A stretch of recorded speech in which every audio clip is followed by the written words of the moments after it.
வருஷங்களுக்கு முன்னாடியே அவர் பிள்ளைங்களை பத்தி அவருக்கு தெரிஞ்சிருக்கு. அதனாலதான் அவர் கஷ்டப்பட்டு சம்பாதிச்ச சொத்தை அவங்க பேருக்கு அவர் எழுதி வைக்கணும். ആഫീസ് അലി ഇബ്രാഹിമിന്റെ സാമ്രാജ്യം ഇനി നിന്റെ കയ്യിലാണ്. പകർന്നു കിട്ടിയ ഉത്തരവാദിത്വത്തിന്റെയും സംരക്ഷിക്കാൻ കിട്ടിയ സാമ്രാജ്യത്തിന്റെയും ബലത്തിൽ അങ്ങനെ വടക്കൻ വീട്ടിൽ കൊച്ചുണ്ട് ഭായ.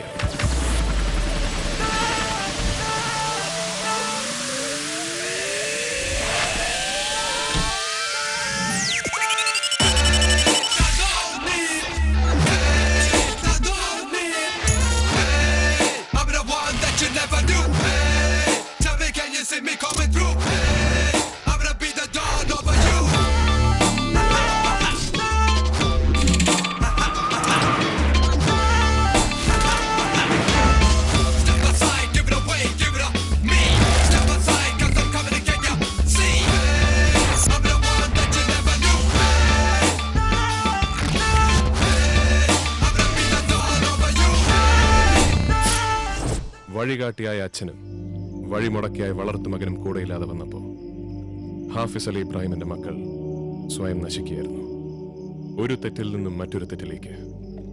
പക്ഷെ ഒടുവിൽ പിടിക്കപ്പെട്ടു. ഇവിടെ ഇന്ത്യയിൽ വെച്ച് തൂത്തുക്കുടി ഹാർബറിൽ വന്നിറങ്ങിയ 2 carton AK-56 rifles Tamil Nadu police കണ്ടെടുത്തു. ജീവപര്യന്തമായിരുന്നു.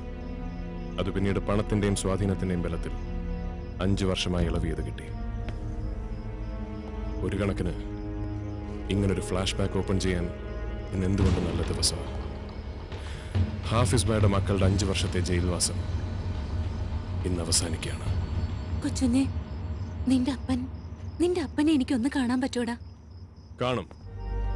നീ മാത്രമല്ല, വടക്കൻ വീട്ടിലെ എല്ലാ പ്രമാണിമാരും എന്റെ അപ്പനെ കാണും വൈകാതൊരു ദിവസം. പക്ഷെ അതിനു മുമ്പ് കഴിഞ്ഞ 6 വർഷങ്ങളായി ഞാൻ ചുമക്കുന്ന ഒരു ഭാരം നാളെ ഇറക്കി വെക്കാൻ പോവുകയാണ്.